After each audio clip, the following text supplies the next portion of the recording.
Tune in to Curated Insights in 60 seconds. You'll be smarter for it. So for me, an inclusive way of handling registrations for events for both parties, the attendees and the speakers, would not just be a contact us form. There are ways to make a contact us form accessible to screen readers and magnifiers and assistive technologies. But in most cases, in my personal experience, I'd rather pick up the phone and call you and ask you questions. Okay. So maybe alternative forms of registration, such as calling in and having a human on the other end, not a machine, to assist with that registration process. Sure.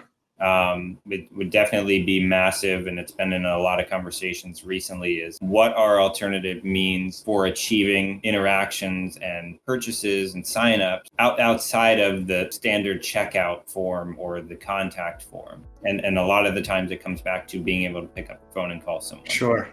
If you'd like to learn more about this speaker, visit our website at thekeynotecurators.com. There you'll find dozens of videos of speakers that are a perfect fit for your event. If you'd like to reach out directly, please click on the link below in the description. My name is Seth Deckman, and you've been watching Curated Insights in 60 seconds.